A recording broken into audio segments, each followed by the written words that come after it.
Hello students, good morning. Students, पिछले lecture में हमने देखा था कि किसी भी दी गई एक लीनियर प्रोग्रामिंग प्रॉब्लम को सिंप्लेक्स विधि से सॉल्व करने के लिए हमें सबसे पहले उसे किस तरीके से स्टैंडर्ड फॉर्म में कन्वर्ट करना होता है।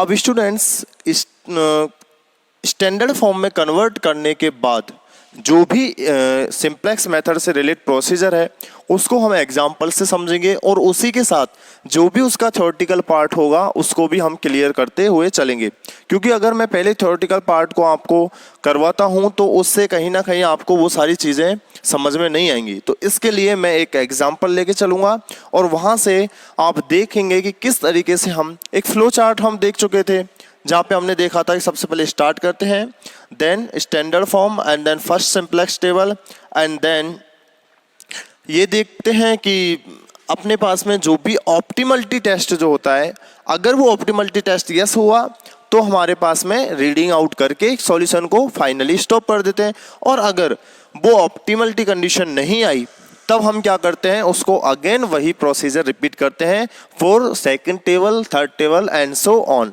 फाइनली कब तक, जब तक कि हमें ऑप्टिमल सॉल्यूशन फाइंड आउट नहीं हो जाता। सो स्टूडेंट्स, एक क्वेश्चन लेंगे आज हम और क्वेश्चन से समझेंगे कि स्टैंडर्ड फॉर्म में कन्वर्ट करने के बाद आपकी प्रोसीजर जो सिंप्लेक्स विधि से हम सॉल्व करते हैं वो क्या होती है।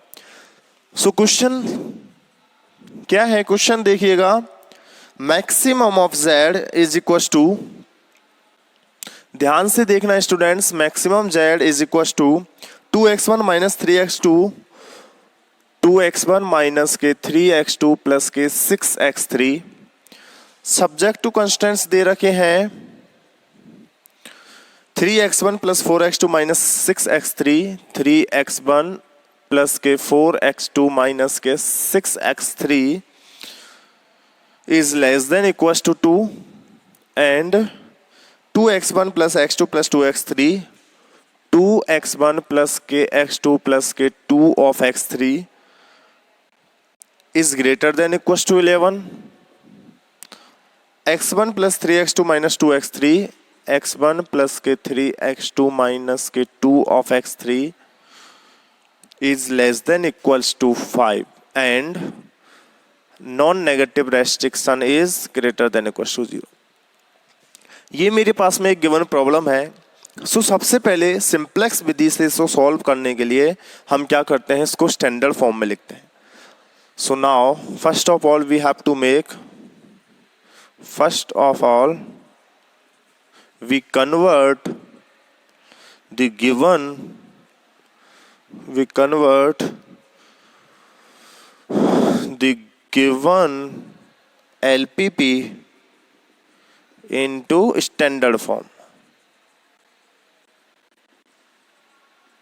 सो स्टैंडर्ड फॉर्म में किस तरीके से करते हैं, सबसे पहले अधिकतमीकरण का उद्देश्य होना चाहिए जो कि दिया हुआ है। So maximum of z equals to 2x1 minus के 3 ऑफ x2 प्लस के 6 ऑफ x3, मैक्सिमम का दिया है। अब subject to constants 3x1 plus के 4x2 minus 6x3 and less than equals to है, तो कौन सा चर जुड़ता है यहाँ पे, न्यूनतम पूरक चर। तो न्यूनतम पूरक चर मैंने मान लिया x4 इज इक्वल्स टू 2, ठीक है।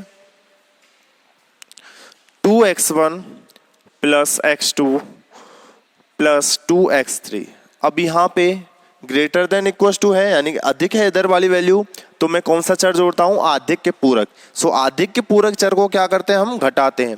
तो सबसे पहले x4 के नीचे x4 लिख लीजिए, 0x4 एंड माइनस x5, ठीक है। ये कौन सा हुआ, आधिक पूरक चर is equals to 11 and x1 plus के 3 of x2 minus 2x3 and now less than equals to, यानी कि ये कम है। सो यहाँ पे अगेन न्यूनतम पूरक चर एंड विच इज, अब देखिए 0x4 plus 0x5 and plus x6 is equals to 5, ठीक है। तो यहाँ पे प्लस 0x5 प्लस के 0x6 प्लस के 0x6, ठीक है। अब देखिए, मैंने कहा था स्टूडेंट्स कि जब हम गुणांक मैट्रिक्स ए को लिखते हैं तब हमारे पास में इकाई सदिशों की संख्या किसके बराबर होनी चाहिए? नंबर ऑफ इक्वेशंस के बराबर। अब यहां जब मैं नंबर ऑफ इक्वेशन देख पा रहा हूं तो कितनी है? 3। नंबर ऑफ इक्वेशन 3 है और जब मैं गुणांक मैट्रिक्स ए लिखूंगा तब मुझे, चलिए गुणांक मैट्रिक्स ए लिख ही लेते हैं।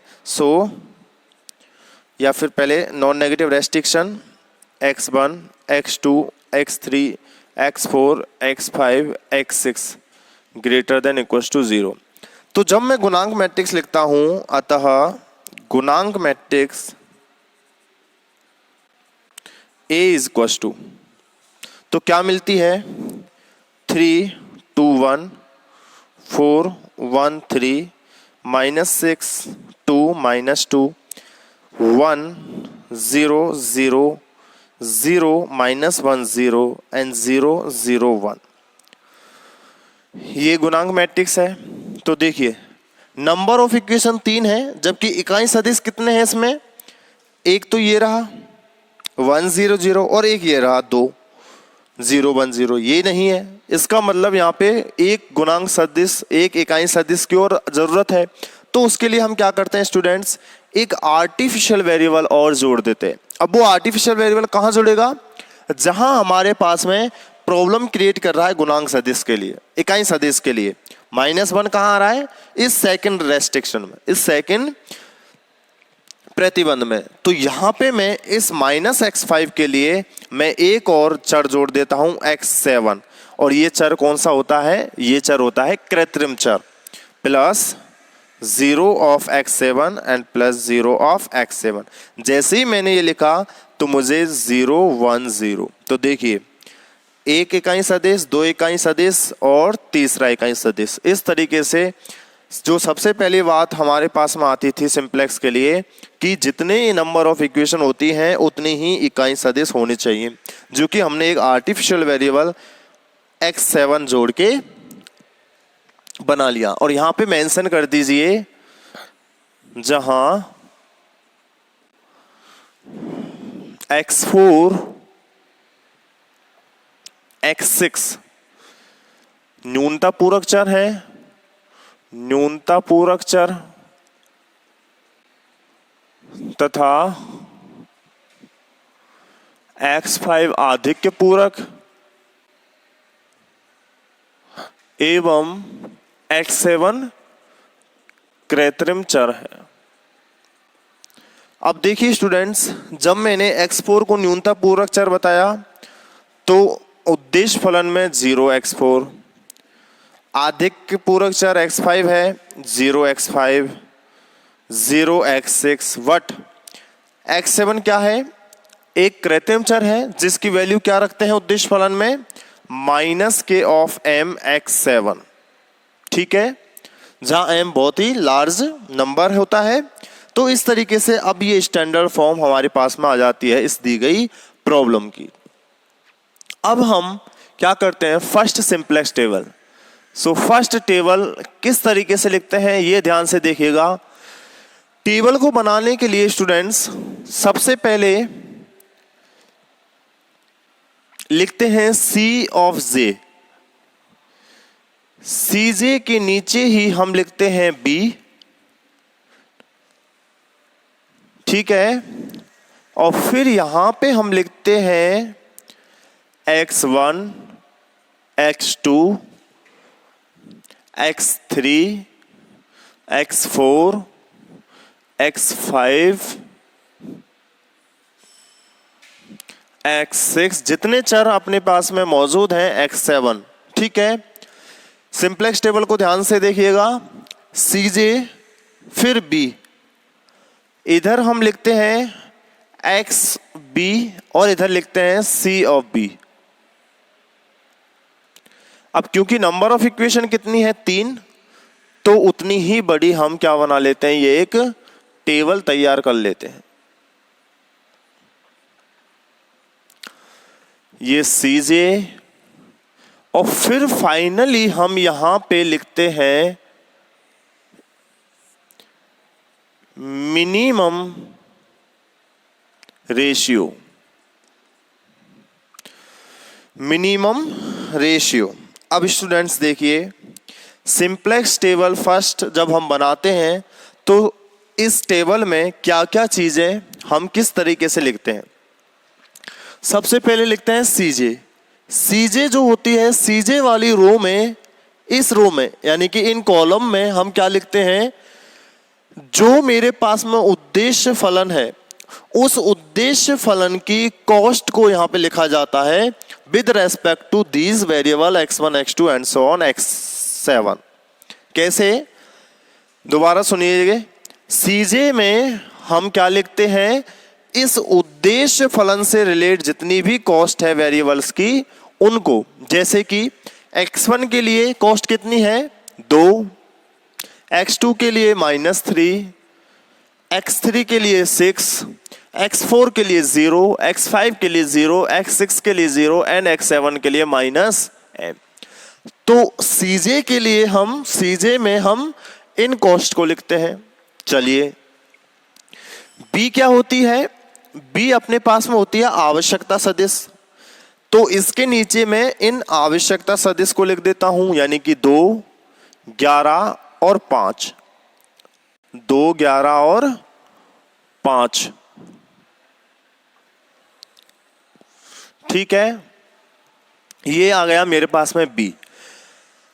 अब जो ये खाने बचे हैं, इन कॉलम्स में हमें क्या लिखने हैं, ये जो प्रतिबंध हैं इन प्रतिबंधों की गुणांक लिखने हैं। जैसे कि x1 के लिए कौन कौन से गुणांक हैं, 3, 2, 1, 3, 2 and 1।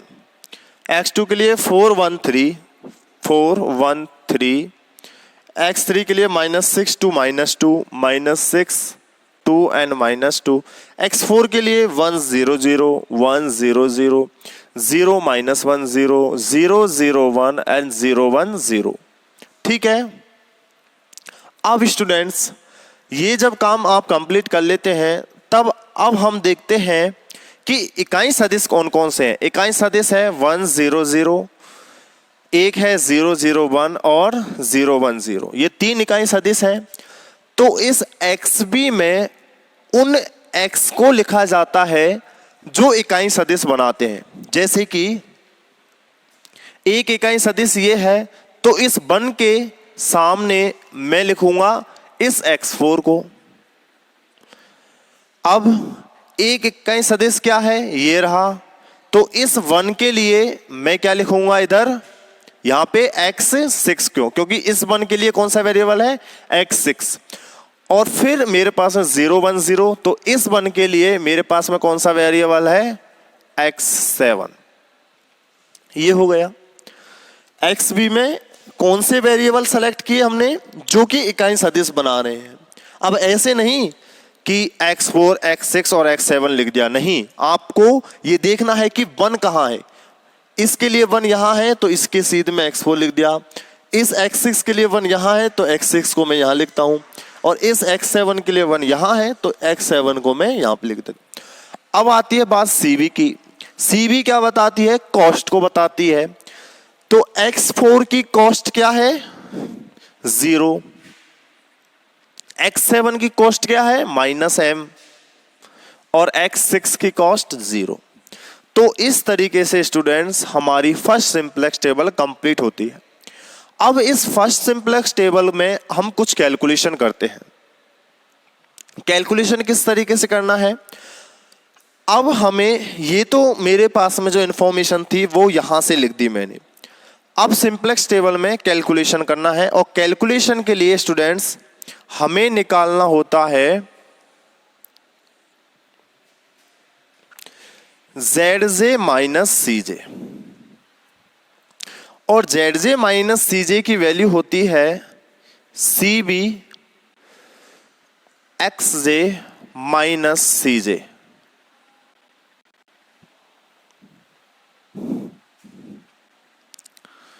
ZJ minus CJ equal to CB XJ minus CJ।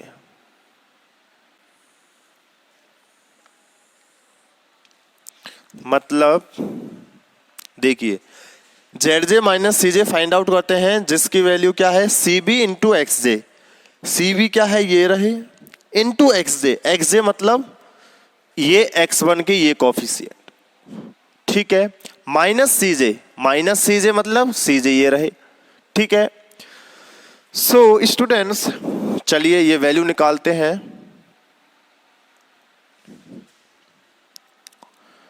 आपने देखा कि सबसे पहले हम टेबल बना लेते हैं। अब हमें जेड जे माइनस सी जे निकालने हैं, जिनकी वैल्यू क्या है, C B into X J. तो इस कॉलम के लिए निकालते सबसे पहले Z J minus C J, C B into X J, X one, C B into X one. So 3 into zero is zero, ठीक है, 3 इंटू जीरो इज जीरो। अब यहां पे देखिए minus 2m and zero, so minus के 2m minus C J, C J is 2, so minus के 2, ठीक है। तो C B X J minus C J के लिए स्टूडेंट्स हमने सबसे पहले C B X B 3 into zero plus 2 into minus M plus 1 into zero. तो देखिए 3 into zero plus 2 into minus M plus 1 into zero and minus C J is 2। तो यहां से मुझे क्या मिला, माइनस के 2m माइनस 2। तो इसको मैंने यहां पे लिख दिया। अब x2 के लिए 0 into 4, 0 into 4 plus 1 into minus M plus 3 into zero minus C J, C J is minus 3, so minus minus plus, यानी कि माइनस के m प्लस के 3, सो माइनस m प्लस के 3। चलिए ऐसे ही 0 into minus 6 plus 2 into minus m plus minus 2 into zero, C B X J हो गया minus X C J, so this is equal to minus K of 2m minus 6, so minus के 2m minus K 6। और students देखिए 1 into zero is zero plus 0 into minus M is zero plus 0 into zero is zero plus minus x J zero, यानी कि इसकी value हो जाएगी zero. तो देखिए जो भी आपके पास में ये जो चर हैं x4, x7, x6 जो कि कैसे मिले, इकाई सदिश के लिए मिले थे, तो इन सदिशों को हम कहते हैं आधारी सदिश, आधारी चर। तो ये आधारी चर होते हैं। तो इन आधारी चरों के लिए स्टूडेंट्स आप बिना कोई कैलकुलेशन किए सीधे ही जेड जे माइनस सी जे क्या लिख देते हैं, जीरो। देखिए x4 आधारी चर था तो इसकी वैल्यू जीरो निकाल ली थी, x6 भी आधारी चर है तो इसके लिए देखिए 0 into zero is zero, 0 into minus M is zero, 1 into zero is zero, minus C J is zero, zero. x7 भी आधारी चर है, so 0 into zero is zero, minus 1 into, देखिए minus 1 into M is minus K of M and 0 into 0 is 0 and minus और minus plus k of m, so this is again 0। इसका मतलब जो भी आपके पास में जो आधारी चर होंगे उनके लिए zj माइनस सी जे का मान हमेशा 0 होगा।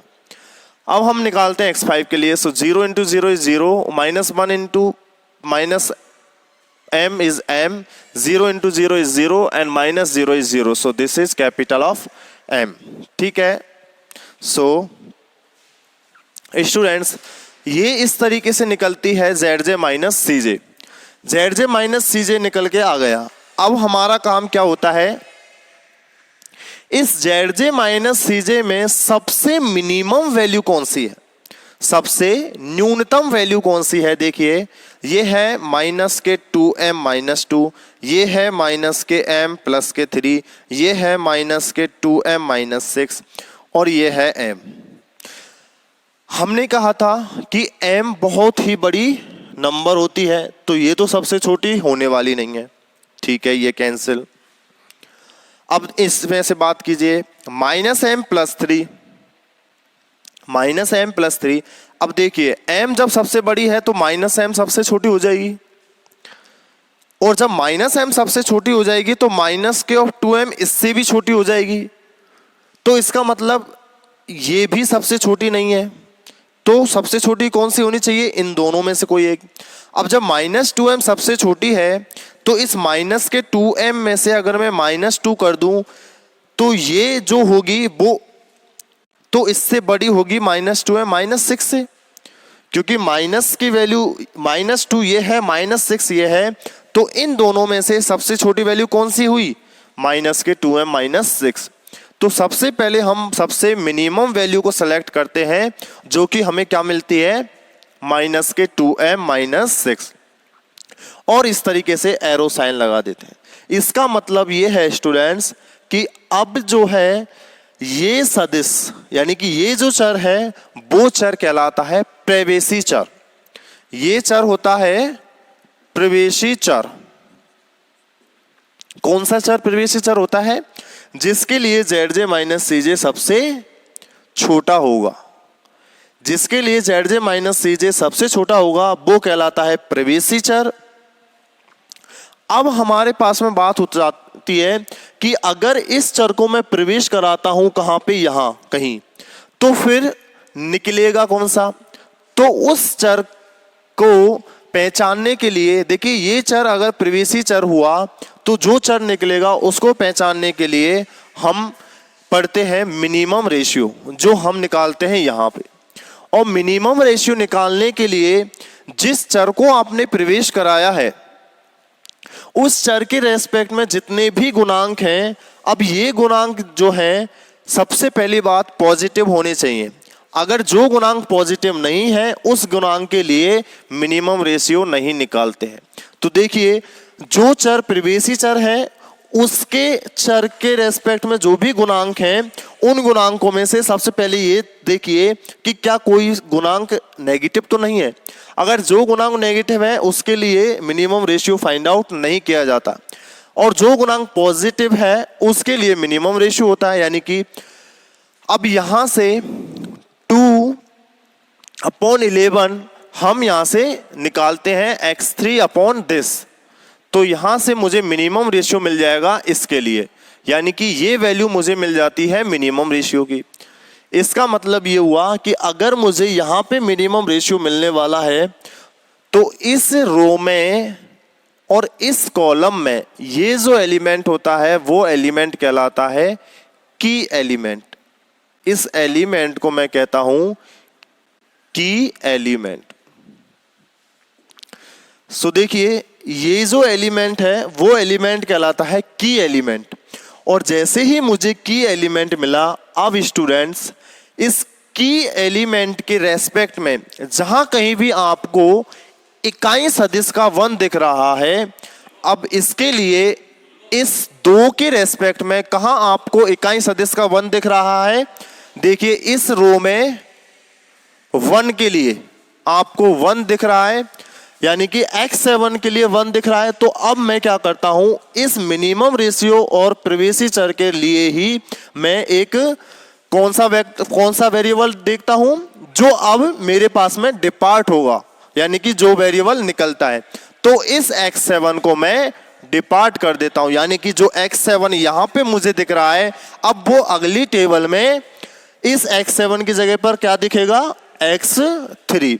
तो जो नेक्स्ट टेबल होगी स्टूडेंट्स, आज के लिए बस ये बेसिक इंफॉर्मेशन आपके पास में थी कि किस तरीके से इस टेबल को, फर्स्ट टेबल को तैयार करते हैं, जहां आप किस तरीके से zj - cj बनाते हैं और उन zj - cj में प्रवेशी चर के लिए मिनिमम वैल्यू देखते हैं, और फिर जो वेक्टर हमें डिपार्ट करना है, जो वेरिएबल हमें निकालना है उसके लिए हम मिनिमम रेशियो देखते हैं।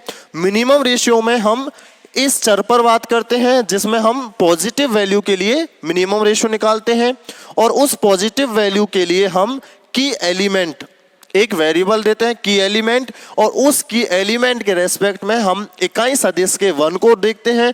जहां भी हमें इकाई सदिश का 1 दिखेगा उसी चर को हम इस टेबल से नेक्स्ट टेबल के लिए क्या कर देते हैं? निकाल देते हैं। तो इस टेबल की जो एक लास्ट नेक्स्ट टेबल बनेगी वो किस तरीके से बनेगी वो हम नेक्स्ट लेक्चर में बात करेंगे। अभी आप बस यहाँ तक नोट कर लीजिए, इस टेबल तक, और इस चीज को पढ़िए कि किस तरीके से हमने ये सब काम किया है। अगर आप फर्स्ट टेबल कंप्लीट कर लेते हैं तो आपको सेकंड टेबल में फिर इतना खास कुछ करने का काम नहीं बचता है।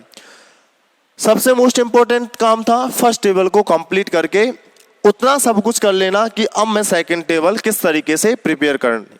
ठीक है, सो आज के लिए इतना ही, बाकी हम नेक्स्ट लेक्चर में मिलते हैं इसके नेक्स्ट प्रोसीजर के साथ। Thank you.